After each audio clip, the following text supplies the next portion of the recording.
Hello, everybody. We're really happy you're with us today. This is Gettysburg Address 157. We're in the Evergreen Cemetery, the cemetery that was here during the Battle of Gettysburg, and we're standing at the site of the platform where Abraham Lincoln delivered his Gettysburg Address 157 years ago today. And our goal for this video, which, by the way, I hope you'll share this with your friends. This is, a dedication day, it's called. This is the anniversary of the Gettysburg Address. And of anything in the Civil War, you might have friends or family who don't know a lick about what happened on what battlefield and where, and don't care about it, honestly. But they probably know the Gettysburg Address, and they probably know that it spoke to our past, to our present, even today, and to our future going forward from today. So I hope you'll share this with your friends as much as possible, so as many people can see it as possible. We're standing at the site of this platform now. By the way, let me stop for a second. We're standing at the side of the platform, and our goal is to try to bring this address, like these moments to you, the crowds, the address itself, the dirge, and everything. We'll just talk about as much as we possibly can, to bring you a little bit closer to the event. We have some special guests. We have some artifacts with us today, which is, really meaningful. We have a couple of things that were actually here during the Gettysburg Address, which is really neat. Now, a few people disagree on where the platform was, but everybody agrees it's right around here, okay? But yet, I'm standing where there are gravestones. Oh my God, they put a platform over and on the gravestones? No, none of these stones were here at the time of the Civil War. The platform was here, and later it became populated with, as you see, graves from the 1880s afterward, and people wanted to be placed at the site of the Gettysburg Address as well. So pretty interesting stuff here. What I'd like to do first is to bring up Wayne Motts, who has something really special here. The Gettysburg Address was, of course, the main event was the consecration of the Soldiers' National Cemetery right behind me.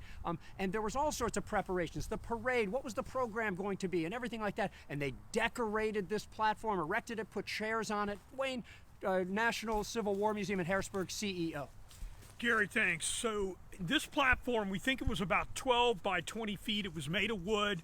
There was no permanent place to have a ceremony up here in the National Cemetery like there is today, which is the rostrum, which was built in 1879.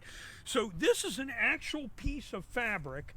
As far as I know, it's the first time it's ever been brought back to this site from the podium around the platform for the Gettysburg Address. And this was actually placed on a postcard so it could be mailed to someone. And I've seen multiple pieces of fabric on different types of items. So this is a red piece of fabric from the actual podium here for the Gettysburg Address 157 years ago today, Gary. Well, just unbelievable. Now, so again, somehow seeing that, it was here. Okay, this ground was here, these stones were not, and just seeing something that was here is pretty incredible. We've got another thing like that, but before we do, let me just say that, here we are, we're in the cemetery. You notice we're not wearing masks today. The regulations in Pennsylvania are going to change tonight. So keep that in mind if you're going to travel to Pennsylvania or anything like that. For now we're socially distancing, but things are actually going to change. And let me bring on Andrew Dalton from the Adams County Historical Society. He's got another thing from this particular, from this day. Sure. Thanks, everybody. Another artifact, and we did in the earlier video at the Historical Society briefly cover this, but I wanted to show you a little bit more about this document. It's an incredible nationally significant piece that we have in the collections of the Historical Society. This is an original program that was handed out and, in the crowd, undoubtedly, that day, 157 years ago. And I see we have cannon fire in the background. But this is an incredible piece, and it lists the procession to the cemetery. Of course, the crowds were unbelievable in the town. The actual parade that took the speakers and other attendees to this site was delayed by several hours because there were just too many people jamming the streets of Gettysburg. With the town with just a few thousand folks living here, we had 15,000, and that's kind of a low estimate, visitors to Gettysburg who actually attended these events. So it was an unbelievable moment for the community. The national spotlight for the second time was shown on Gettysburg after, of course, the battle in July. But I wanted to take this chance just to read a few brief accounts from younger folks in Gettysburg, mostly children and teenagers who were there that day. Children tend to be kind of the most perceptive witnesses, I think, to some historic events like this, and some of the accounts we have are really quite remarkable. So William Tipton, the famous photographer, was one who remembered the events here, and I really like his account. He wrote, "My eagerness to see and hear the president, whom I regarded as much above all other men, centered all my attention on Mr. Lincoln, and no word or movement of his escaped my attention. I heard that Mr. Lincoln was the homeliest man in the country, but when my eyes beheld that sad but kindly face, those strong, rugged features seemed handsome to me. He looked sadly over the cemetery, and after a pause began his famous speech, in a sad voice entirely devoid of the oratorical zeal and fire which had characterized Mr. Everett's address." So obviously Edward Everett, as we mentioned, spoke for a couple hours, and his speech was very technical, went over the details of the battle, the details of the Gettysburg campaign, not so much about what this moment meant to the country and what this cemetery meant to the country. Of course, Lincoln captured that so precisely in his very brief comments. Another quote from a 19-year-old boy in the town of Gettysburg, Henry Eister Jacobs. He said, "The deep feeling of the speaker combined with masterful self-control and firmly set purpose made a profound impression." Another wrote, Gates Fonestock, a 10-year-old boy, "It was the face that I saw, sad, deeply lined, and earnestly thoughtful. The thoughtful look in the back of his eyes. It was the spirit of the man I seemed to see." And another young girl, age 17, Liberty Hollinger, "The chief impression made on me as a child was of the inexpressible sadness of his face."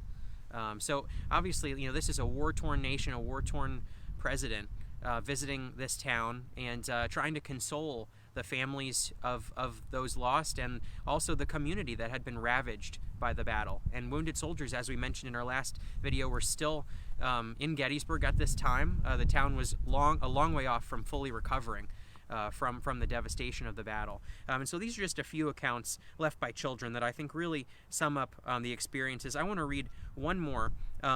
This is from Hugh Ziegler, a 10-year-old boy in Gettysburg. He wrote, "When Lincoln had finished his address and taken his seat, the people stood as if dumbfounded, not by what he had said, but by its briefness. As I remember, it was the general topic of conversation for a long time. Little did they realize that it would go down in history as one of the greatest addresses ever delivered by man, and is now one of the classics of the age."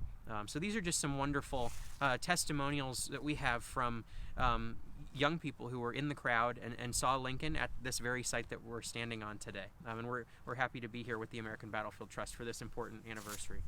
Thanks so much, Andrew. Adams County Historical Society CEO, and I've been looking at, and I see our friends John O'Donnell, Amber Last, Jeff Augustet, Rain Kaiser, and all sorts of other people that I know. We've got Hampshire, England watching. We've got Ireland. Oh man, I think England's a little bit farther away. I have to check my geography on that. We got Virginia. Do we have any accounts of how far Lincoln's voice carried? I think the people way in the back, if there was 15,000, 25,000. He was not an Edward Everett speaker rousing up the crowd. Plus, it was very short. I think it carried pretty well as a voice can carry to 15,000 people, on a hill. Maybe Tim Smith, who's back behind the camera, might have something else. Telford, PA. I really enjoy that. And somebody else said, it's just really good to be here at the site. I wish you were here. I mean, I've done everything I can over the years, and I hope you do, to try to, get closer to it. I've read the address while standing here. And I hope you all do this, if you go and check your star charts, look for a star that's 157 light years away. And if you can find that, and if it's in especially one of the skies you can see from here, Abraham Lincoln spoke when that light from that star is just reaching you now. It's the closest you might be able to get to time travel. So I just really hope that you can put yourself in the moment at a time like this. Lincoln strangely said, the world will little note what we say here, but they can never forget what they did here. It's in fact just the reverse, as Doug Dowds often likes to say. Licensed Battlefield Guide here. We put up a video of him on YouTube just today on the American Battlefield Trust YouTube channel. I hope you'll check that out. Most people don't know a thing about what happened in this battle, but people from all over the world know what Lincoln said that day. So let me bring on Tim Smith, Adams County Historical Society, president of the Evergreen Cemetery itself, in which we stand. And we want to thank Brian Kennel, the longtime superintendent of this cemetery. And Tim, before you show what you're holding on to there, give your impression of the address. What's it like here on the 19th when Lincoln is speaking?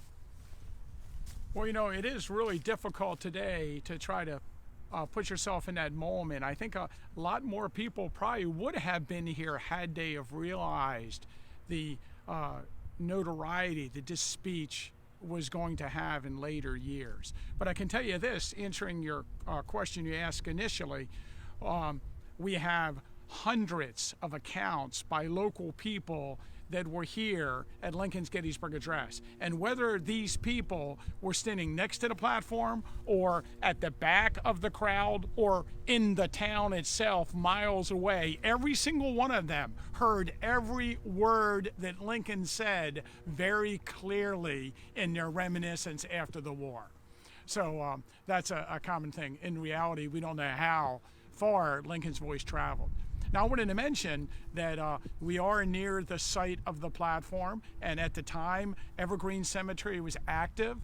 It was established in 1853. The first burials were in 1854. By the time of the battle, there are somewhere around 400 people buried in the cemetery by burial permits. Other people had been moved into the cemetery from other private cemeteries and other cemeteries around the town. So it was a pretty good-sized cemetery at the time of the Civil War. And after the Civil War, the section where the platform was located, as Wayne described, filled in with these stones. And Gary, these stones that are around us are after the battle. But I wanted to show a couple stones up here.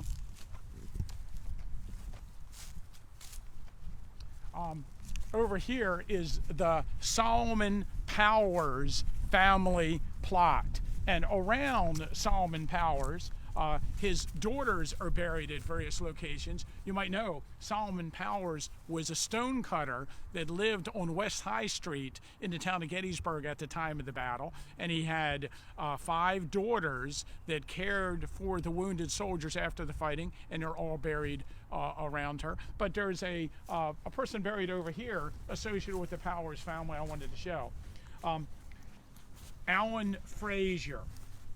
His parents had died, and Alan Frazier was an orphan living with Solomon Powers at the time of Abraham Lincoln's Gettysburg Address. And there was a guy in town named Russell Briggs from Philadelphia. His son had been killed at the Battle of Gettysburg, and his son was being buried in the National Cemetery, and he was attending the ceremonies. The day after Abraham Lincoln's Gettysburg Address, this gentleman had been out around the battlefield and had found a souvenir to take home with him, an artillery shell from the fighting. But of course, no one wants to carry around a live artillery shell. So at Solomon Powers Stone Yard, Russell Briggs was banging the artillery shell against one of the granite stones, the Gettysburg granite stones that Solomon Powers manufactured, and Alan Frazier ran over to him and warned him that this was not a good idea to be, striking a live artillery shell against a rock. And just as he reached him, the shell exploded. It ripped Alan Frazier in two. The Russell Briggs, I think one of his arms, his hands were amputated. He lost one of his eyes. He did survive, but Alan Frazier was killed, and he was buried here in Solomon Powers' plot. This book that I have is one of the original burial permit books of the Evergreen Cemetery. And you can see they have a burial permit for the different, people that are buried here at every location, every burial. And it tells you the grave plot. And here is the burial permit from 1863 for Alan Frazier. And it says he's 13 years old. And it says, disease, killed by the explosion of a shell. And at the Adams County Historical Society, we have many documents relating to the early history of Evergreen Cemetery, including this burial permit. And I should mention, for those of you who are unaware of it, Evergreen Cemetery has been placing selected stones around the cemetery to individuals whose graves have not been marked, who are an important part of our local history. And this stone was placed here just recently, and the Gettysburg Civil War Roundtable bore the expense of the stone. So we're grateful for them for sponsoring this stone. And now if you come to the Evergreen Cemetery, near the spot of the platform of Abraham Lincoln and where he gave the Gettysburg Address, you can see the stone of Alan Frazier just one of several civilians that died in Gettysburg after the battle, but as a result of unexploded ordnance still left on the field. That's great, Tim. And if I may, what you were just saying really dovetails well with a question that we had. And this is, that this is a town. I mentioned this on one of the earlier videos. They had been living peaceably here for decades, and then one day the soldiers show up and boom. Everything is torn asunder. Their lives are torn asunder. Little kids who would have been able to play more safely are suddenly being killed. And it's just, this has affected the town ever since, in some good ways and in some bad ways. And it's something really important to keep in mind, and it's something that we struggle with. And it brings up one of the questions. Somebody said, can't we get the addition to the original gatehouse removed? Okay, well, let me tell you, Brian Kennel lives there. His dad lived there when he was the superintendent, okay? We have to balance. So if you want to take away someone's living room, bathroom, and bedroom, then maybe we could change something like that. But this is what the trust struggles with. This is what everybody struggles with. Do we return something to its exact appearance from how it looked on one day, November 19th, 1863, and during the Battle of Gettysburg? Or do we, let time go on? The trust struggles with this all the time. Do you build a road through a battlefield or not, to provide access or not? So it's stuff that we actually deal with all the time. I made a screen cap because I wanted to say a few things about some of the people. First of all, wow, our own Matthew George is watching. If you ever come to any trust battlefields and see that they are well maintained, I hope that they are. Thank Matt George. That's his one-man sort of show. Somebody's asking me, and maybe somebody could call out from behind the camera, whether Elizabeth Thorne was here at the Gettysburg Address. Undoubtedly. So we know that she was there. That's very interesting. She, of course, lived in the gatehouse. Her husband was, I believe, the superintendent of the cemetery. She, of course, lived in the same dress for several weeks, digging a bunch of graves and everything like that. And I just wanted to do one more thing while I'm here. I don't know what anybody else might have to say, but here we are standing right near where the platform was. And if we could elevate ourselves by, several feet and be standing tall like Lincoln, I'm not quite that tall, I could look out and see the same mountains he looked at. I could see parts of the same ground that he looked at. I believe that Edward Everett gestured over. I see Big Round Top right behind the camera now, okay? Looking over to those same things. He wouldn't recognize the cemetery today. Back then, they were redoing burials. They only stopped reburying soldiers here for a couple of days while they gave the address. There would have been a massive crowd out in front of him. There were photographers taking pictures from 3 different directions, and he would have seen, a much smaller town of Gettysburg looking out toward the Appalachian Mountains. So I don't know if there's anything else y'all want to do to bring us a little bit closer. Here comes Andrew Dalton, Adams County Historical Society. I just wanted to say, I think that's a great point, Gary. And one other thing, a lot of people point out to me and to, I'm sure, you as well, is that there is no monument actually marking the exact spot of this platform. And that's fascinating to me, and I think to others, that an event of such national significance ended up not having, a prominent monument placed at that site to show us exactly, where the corners of the platform were and where Lincoln stood. But it kind of is representative of how this community had to move on. I mean, there were people left to bury. The time has passed here, and not all sites, even sites of this significance, are marked. And that's why preservation is so important. It's why making sure documents and artifacts are preserved so we can understand how things have changed.